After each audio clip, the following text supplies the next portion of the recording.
pertemuan ke-11 ini kita masih membahas mengenai sustainable growth ya. Kalau yang 2 minggu yang lalu kita membahas mengenai growth, pertumbuhan berkelanjutan ya kan. Kemarin kita mau membahas mengenai sustainable finance ya kan, keuangan berkelanjutan. Maka minggu ini kita akan membahas mengenai sustainable reporting, yaitu laporan berkelanjutan ya. Sebenarnya sustainable reporting ini udah kita bahas sedikit kan di minggu kemarin, yaitu mengenai GRI ya. Nanti juga GRI akan kita bahas sedikit di sini, di mana GRI itu merupakan suatu badan ya yang mereka mengeluarkan suatu standar mengenai sustainable reporting. Nah, apa sih sustainable reporting gitu kan? Sustainable reporting merupakan pelaporan yang dilakukan oleh perusahaan untuk mengukur, mengungkapkan serta upaya perusahaan untuk menjadi perusahaan yang akuntabel bagi seluruh pemangku kepentingan untuk tujuan kinerja perusahaan menuju pembangunan yang berkelanjutan ya. Jadi untuk menuju pembangunan yang berkelanjutan. Nah, latar belakangnya adalah yang udah kita bahas kemarin, bahwa adanya perubahan kan dari sudut pandang dunia bisnis, bahwa tujuan akhir organisasi itu ternyata bukan hanya berorientasi pada keuntungan belaka gitu, tapi menyadarkan bahwa sektor bisnis itu akan pentingnya tanggung jawab sosial terhadap lingkungan sekitar. Makanya ada CSR kan. Nah, dengan menerapkan program tanggung jawab sosial ya kan, corporate social responsibility atau CSR terhadap lingkungan, hal ini dapat membawa perubahan dalam bentuk rencana strategis bagi perusahaan guna mempertahankan kelangsungan bisnisnya sampai di masa yang akan datang. Nah, karena terdapatnya pergeseran dalam berbisnis yang beretika melalui konsep sustainable development ya kan, sebagai paradigma baru ya kan, development perkembangan yang berkelanjutan. Pada awalnya bisnis hanya dibangun dengan paradigma lama, yaitu P doang, profit ya kan. Konsep sustainable development merupakan suatu konsep pembangunan di mana untuk memenuhi kebutuhan hidup manusia saat ini tidak boleh mengganggu kemampuan generasi yang berikutnya dalam memenuhi kebutuhan hidup yang masa yang akan datang. Maka muncullah yang 3P itu gitu loh. Jadi 3P itu masih ingat gak? Profit, people, sama satu lagi apa? Lupa saya. Nah, berdasarkan konsep tersebut maka muncullah konsep sustainable management ya kan. Nah, pada September 2004 tim ISO nih sebagai induk dari organisasi internasional mengundang berbagai pihak untuk melahirkan panduan atau guidelines dan standarisasi untuk tanggung jawab sosial yang diberikan nama ISO 26000. Nah,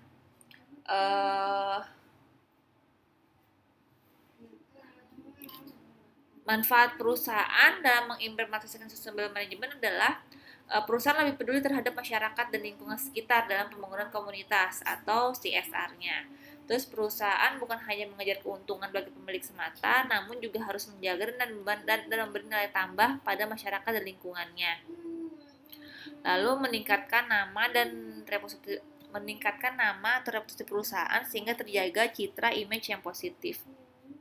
Nah, manfaat perusahaan dalam mengimplementasikan sustainable management yaitu mengurangi dampak risiko yang merugikan perusahaan, meningkatkan daya saing perusahaan, meningkatkan kepercayaan para pemegang saham dan pemangku kepentingan, lalu bisa menjadi bahan analisis investasi bagi para investor.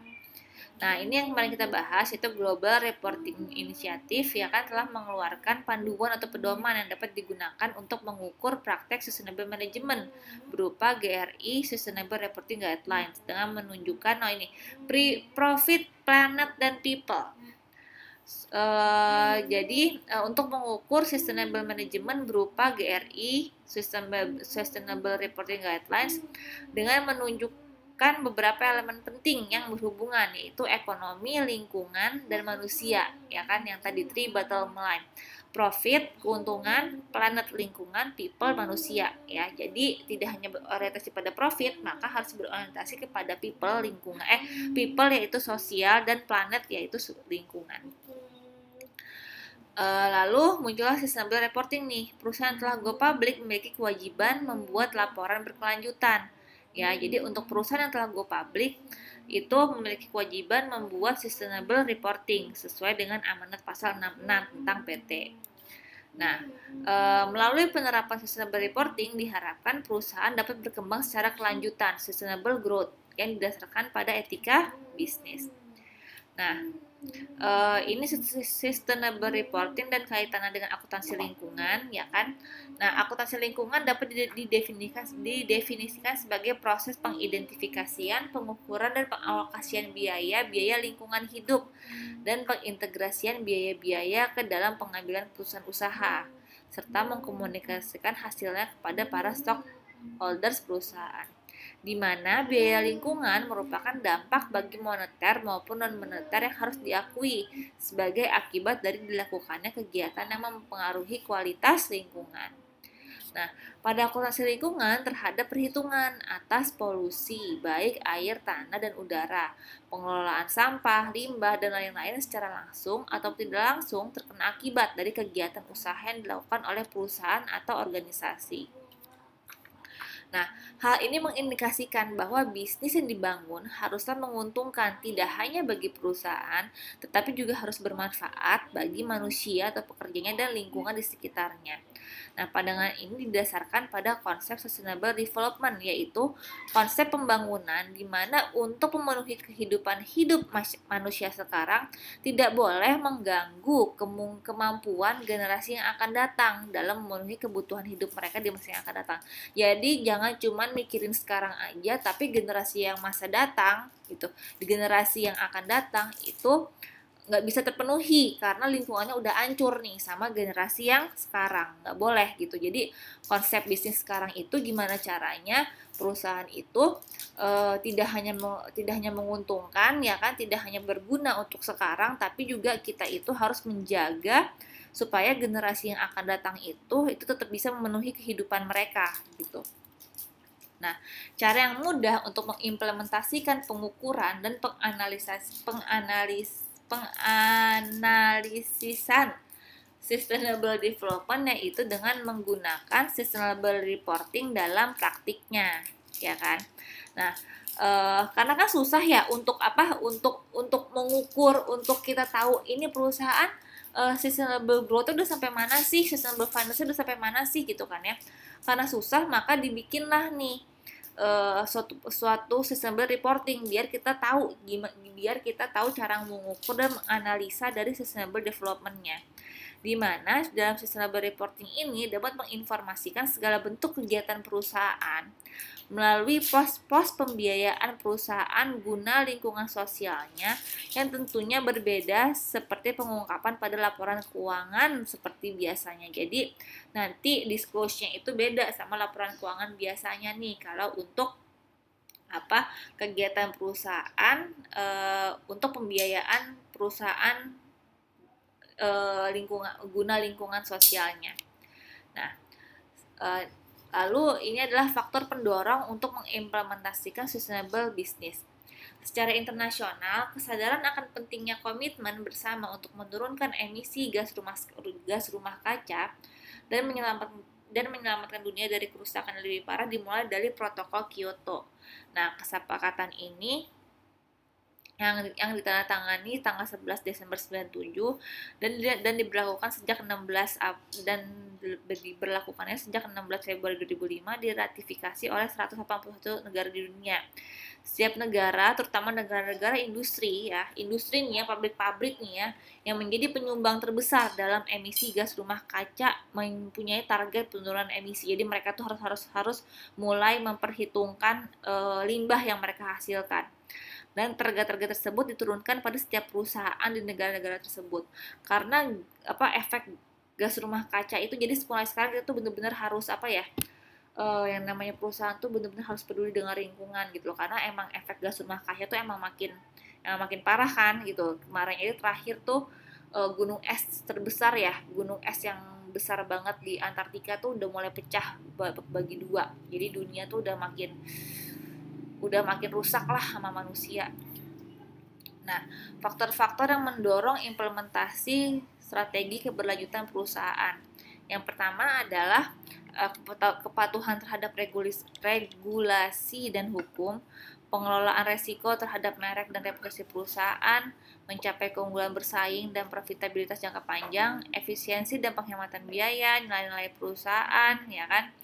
Permintaan pelanggan akan produk yang hijau alias adalah produk yang peduli lingkungan, terus pengawasan publik terhadap praktik ketenaga kerjaan dan praktik bisnis lainnya, faktor-faktor yang mendorong faktor-faktor yang mendorong karyawan bergabung dan bertahan, persyaratan dari vendor, bantuan pemerintah dan insentif lainnya seperti keringanan pajak atau bunga pinjaman. Ini adalah faktor-faktor yang mendorong implementasi strategi keberlanjutan perusahaan. Nah, sekarang mengenai penyajian sustainable reporting. Nah, proses penyajian sustainable reporting ini dilakukan melalui 5 mekanisme, yaitu penyusunan kebijakan perusahaan dulu, ya kan, di mana perusahaan itu membuat kebijakan yang berkaitan dengan sustainable development, kemudian mempublikasikannya kebijakan tersebut beserta dampaknya. Terus tekanan pada rantai pemasok. Nah, harapan masyarakat pada perusahaan untuk memberikan produk dan jasa yang ramah lingkungan, juga memberikan tekanan kepada perusahaan untuk menerapkan standar kinerja dan sustainable reporting kepada pemasok dan mata rantainya. Terus keterlibatan stakeholder, terus voluntary codes. Dalam mekanisme ini, masyarakat tuh meminta perusahaan untuk membuat laporan pelaksanaan sustainable. Apabila perusahaan belum melaksanakannya, maka perusahaan harus memberikan penjelasannya. Terus mekanisme lain adalah rating dan benchmark, pajak dan subsidi, izin-izin yang dapat diperdagangkan, dan serta kewajiban dan larangan. Nah, sustainable reporting dapat diterbitkan secara terpisah maupun terintegrasi dengan laporan tahunan atau annual report. Nah, beberapa alasan perusahaan menyajikan sustainable report terpisah dari annual report antara lain. Nah, karena sustainable report itu sebagai alat komunikasi bagi manajemen dengan para stakeholders untuk menyampaikan pesan bahwa perusahaan telah menjalankan sustainable development. Terus untuk memperoleh image baik dari stakeholders sama pencarian legitimasi dari stakeholders. Ya, ini adalah kenapa si perusahaan-perusahaan itu menyajikan sustainable reporting ini terpisah dari annual report. Nah, prinsip-prinsip sustainable reporting. Terdapat prinsip-prinsip dalam penyusunan sustainable reporting sehingga membuat informasi yang tertuang di dalam sustainable reporting menjadi informasi yang berkualitas dan memadai. Nah, prinsip-prinsipnya adalah keseimbangan, ya kan, di mana laporan harus menggambarkan aspek positif dan negatif dari kinerja perusahaan untuk dapat memungkinkan penilaian yang masuk akal terhadap seluruh kinerja. Nah, keseluruhan penyajian isi laporan harus menyajikan gambaran yang tidak bias terhadap kinerja organisasi, dan laporan harus menghindari pemilihan, penghilangan, atau penyajian format yang memungkinkan kesalahan penilaian dalam membaca laporan. Terus dapat dibandingkan, ya, ini bisa kalian baca, kecermatan, ada ketepatan waktu, sama kejelasan, gitu. Dan keterandalan, ini sebenarnya standar kayak ini kayaknya ya, gitu. Jadi ada seimbang, ada komparatif, ada cermat, ada timing, ya kan, ketepatan waktu, gitu kan, sama reliable, keandalan.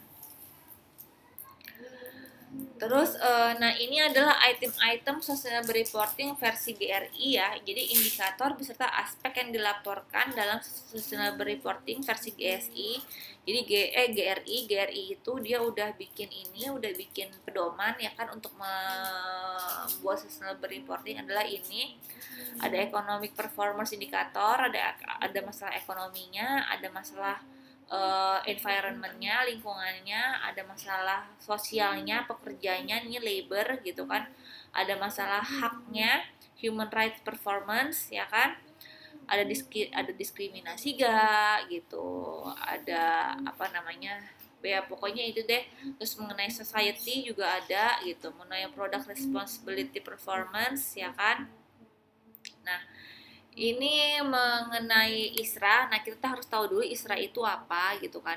National Center of Sustainable Reporting setiap tahun menyelenggarakan ajang penghargaan, yaitu Indonesia Sustainable Reporting Awards.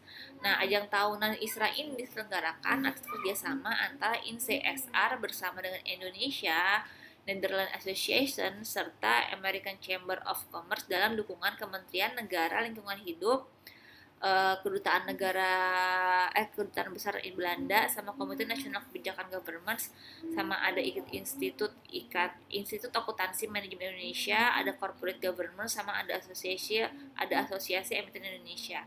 Nah, ISRA ini diharapkan dapat meningkatkan tanggung jawab perusahaan terhadap pemangku kepentingan utama dan meningkatkan kesadaran perusahaan terhadap aspek transparansi dan akuntabilitas publik. Nah, ISRA ini diberikan kepada perusahaan yang telah mempublikasikan sustainable report, baik yang diterbitkan secara terpisah maupun terintegrasi dengan laporan tahunan. Nah, terdapat 3 kriteria yang sering dipakai sebagai penilaian ajang dari si ISRA ini, yaitu adalah kelengkapan, kepercayaan, ada komunikasi. Ya, ini bisa kalian baca. Ya kan? Oke, sekian untuk pertemuan kali ini, agak panjang. Assalamualaikum warahmatullahi wabarakatuh.